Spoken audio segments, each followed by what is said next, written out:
PlayStation 2, the best-selling game console of all time. This is, without a doubt, a very specific, very special time in gaming history when the entire market centered around a single piece of hardware so uniformly, and yet there was so much just experimentation, so much creativity, and we saw like the full-on evolution of what games could be over the course of its lifespan. The PlayStation 2 would go on to live from its initial launch back in March 2000 in Japan all the way through January of 2013. This is a system that went on for an obscenely long time, over 160 million units sold. And I think anybody that has played games in the last few decades is very likely to have at least some experience with the PlayStation 2. I know we did, and we're going to talk about our experiences with it today, as well as, the general system and what it was like being there, because the lead up to that point was so tumultuous and just interesting that it's something that I want to put into perspective. So obviously, being that this was PlayStation 2, this is Sony's second stab at the market, but this idea of like having a huge success like they did with PlayStation and then continuing that success to have the same amount of success or even more success is something that really wasn't largely achieved, right? Like the Super NES was a very successful machine, but it didn't quite reach the same sort of like zeitgeist as the original NES. And then N64, of course, was a big step down from that.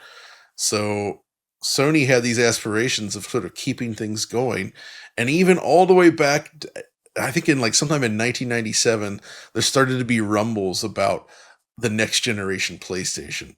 It would be a PlayStation that could play both new games as well as PS1 games.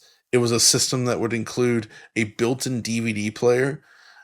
In fact, the DVD player aspect, which is something very important to the system, DVD had just finally hit the market, like I think in 1996.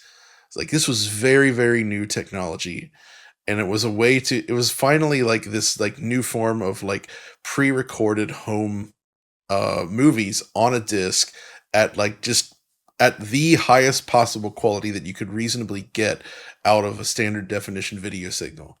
It was a big deal, and DVD players were expensive. So the idea that a new game console would include that already got people buzzing, right? But Audie, I think you probably remember as well as I when the PlayStation 2 first started being officially discussed. And I believe the first time we ever saw any details on it was sometime in early March 1999. Do you remember that time frame? I sure do. Like you mentioned, prior to this, there had only been kind of rumors and unconfirmed stuff, and the magazines at the time here in Europe were, very good at kind of wading through rumors. Some were real, some were not. So I do remember that I started hearing about a new system in the magazines, the unofficial ones, kind of around early 98, probably, like 97-ish.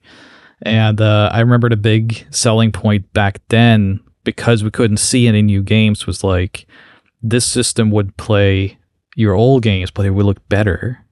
And I just remember that sounded like witchcraft. Like they would never do that. And then when we finally saw it, it was a big black monolith of a system.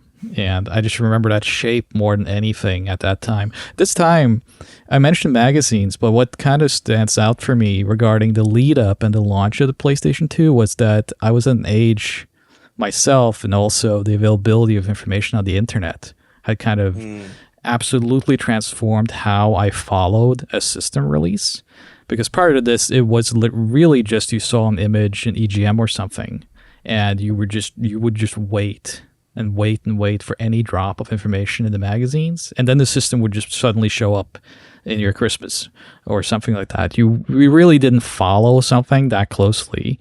But with the PS2, I remember that was the first time I can recall sitting down and following any sort of piece of information in real time, and like getting videos on RM files, Real Player, if anyone remembers that.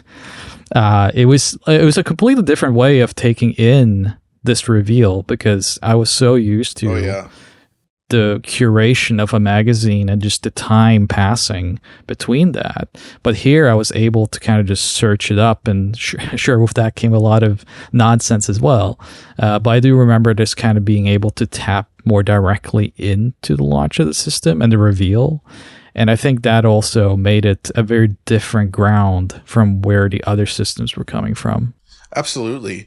And you actually alluded to this Reap real player stuff, and that's actually very important because when they first showed off PlayStation 2, the way they made a splash with it was tech demos. And there was a lot of like discussion about this. You guys remember, right? There was that little Gran Turismo clip. There was the Reiko Nagase clip of her like staring at the like sort of winking at the camera. There's those little clips of what would become the bouncer. There was the old man wireframe model doing the different sort of expressions. But I think the coup de grace, if you will, was the Final Fantasy VIII ballroom scene. Yep. Mm-hmm. Yes. And here's the thing, though. There was a lot of talk about like, oh man, these, this fake demos, this stuff's not really possible. But looking at these demos with fresh eyes, seeing the way they are displayed now, I'm pretty confident to say that all of these demos were absolutely real time. And this is something I wanted to get out there and I think I can explain why. First of all, when you look at these demos running, especially depending on the media that you use, you can see it. They're all using the field rendered display mode, which is something that would sort of like come to define the first generation of PS2 software, which is that they took full advantage of interlaced displays at the time where they would alternate scan lines on every frame. So you'd have like to get 60 frames per second, you were really doing 60 fields, like a normal TV, DVD even as well. So you actually see that in all of these demos, right? It's a very specific characteristic of how the PS2 draws its graphics, Right? And it's here.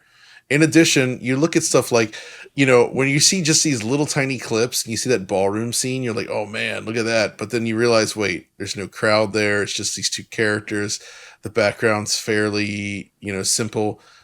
And then you look at what they did with the bouncer in other games on the system, and you're like, there's nothing about that demo that is beyond what you would expect the PlayStation 2 to deliver. So unlike what would happen many years later with the PlayStation 3, I believe everything they showed off on day one for PlayStation 2 was extremely accurate to what would end up being possible with the system. Do you remember that like the buzzword around all this was like Toy Story graphics? Yeah. That was the thing, word, right? Like not just the magazines, but people around me too. When you finally started seeing those tech demos, like, we're at Toy Story now. We can play Toy Story, and I just remember, like, why is this the comparison, man? That still happens today. I mean, it happened again with PS3 and Ratchet and Clank Tools of Destruction. It happened again with PS4 and Knack. People are like, oh, we're at Pixar graphics now. Are we? Exactly. Mark, are we at Toy Story? Can you definitively tell us? Toy Story 1 doesn't look that good when you go back to it, so we're past it. We're way past it, I think. I really feel like it did a disservice to the actual real-time demos by saying, like, well, actually, this is possible. Mm-hmm. I remember them saying, like, Final Fantasy Spirits Within. You'd be able to, like, pause it and then move the camera around. Yeah. And, like, I feel like that took away from, like, what it was actually doing. Yeah, I agree. Like, yeah, here's the thing about jumping to PlayStation 2 and why this leap was so big, right? You look at any character model in a 3D polygon game on the original PlayStation, and they had to keep these characters very, very simple, like hundreds of polygons usually at most. They didn't have fully formed, detailed, articulated hands. Their facial expressions usually had to be limited by textures or very, very simple polygons. You couldn't really get a lot of strong emotion in there outside of very select sort of like artistic driven techniques like in Mega Man Legends, I would say. I mean, you could just use Final Fantasy VIII as an example here where, like, yeah, you have that ballroom demo, but if you look at the PlayStation 1, you just cut to the scene where it's like, you're the most handsome guy here or whatever, and look at the character model. Because it is very similar to like Power Serve Tennis, 3D Tennis, whatever. It's just mangled pixels. Right.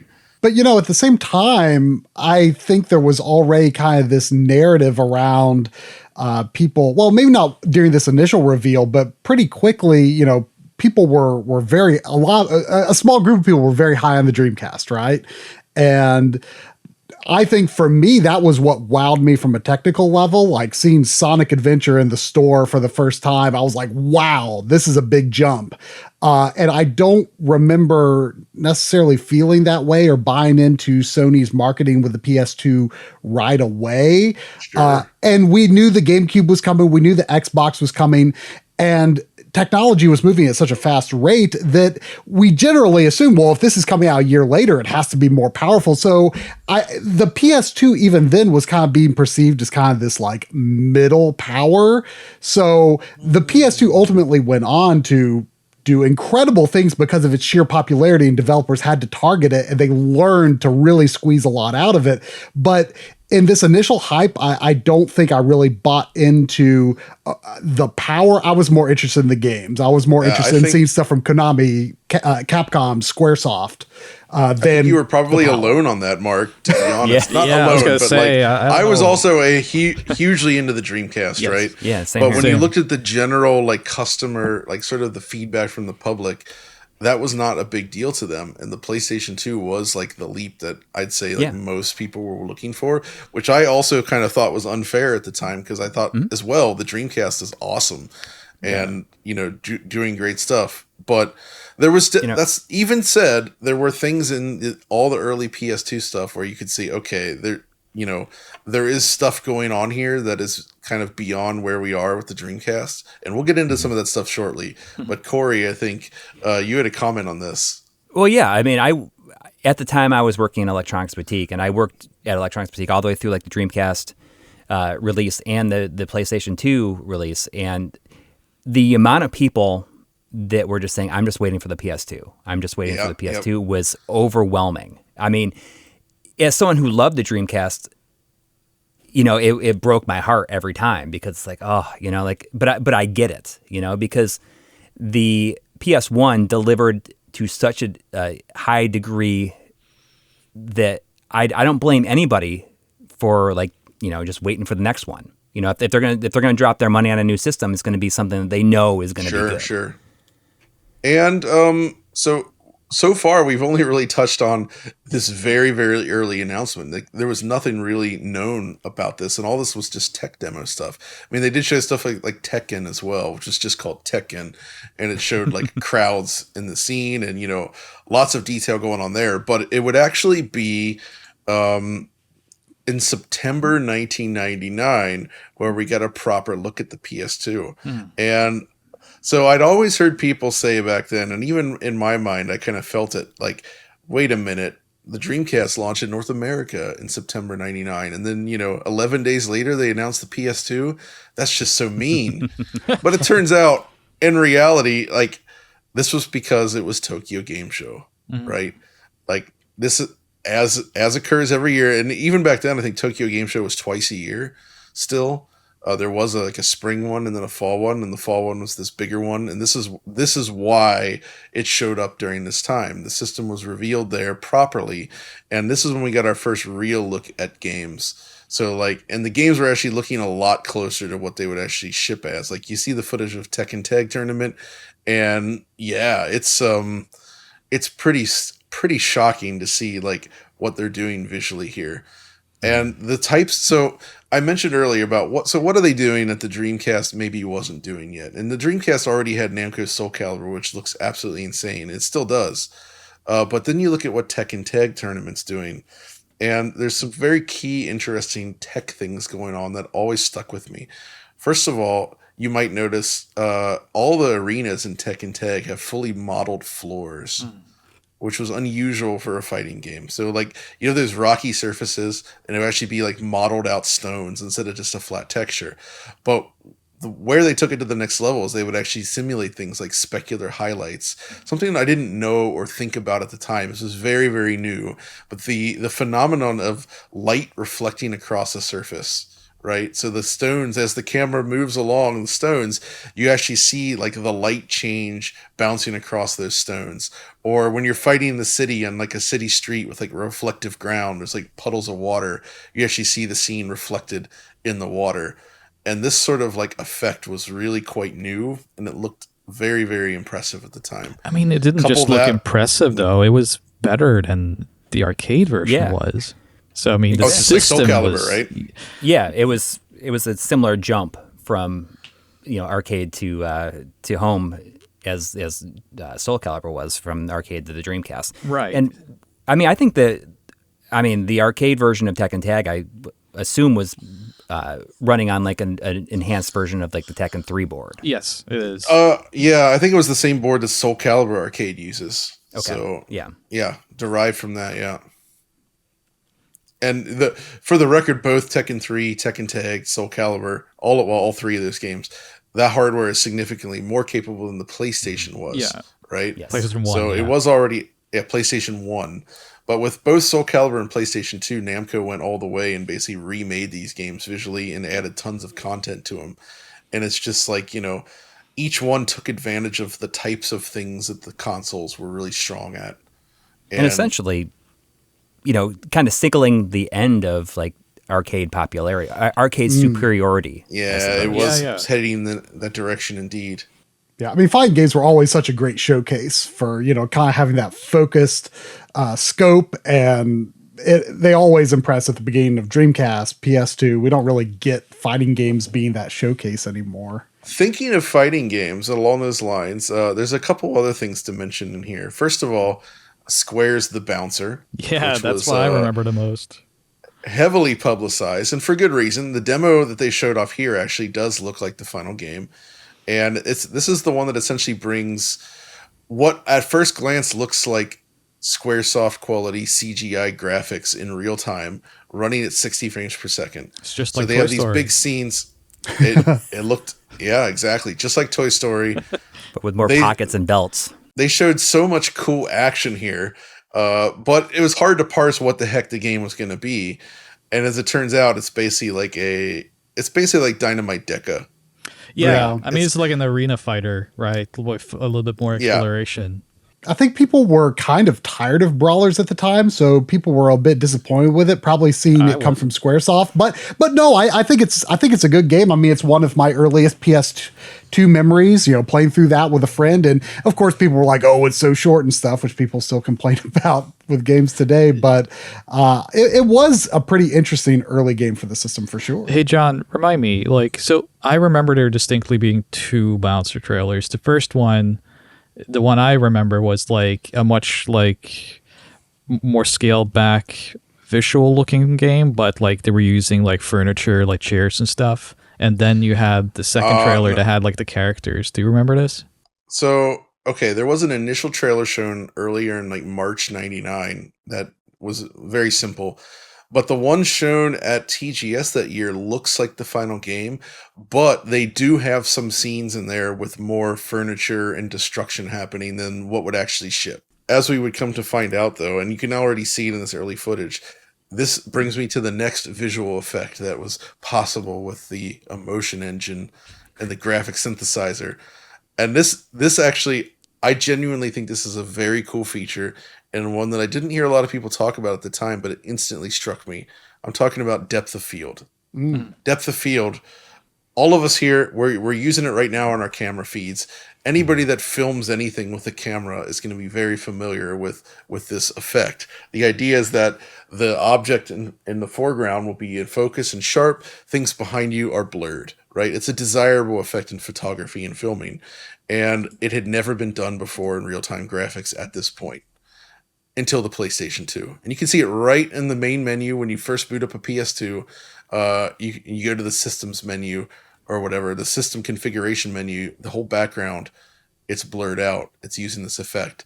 They're essentially drawing to an off-screen buffer and then using features of the system to blur that out and then integrate it back into the scene. And the Bouncer, like many other launch games as well, and games going forward, use this like crazy to get these cool cinematic effects where you actually did have proper like real-time rendered depth of field.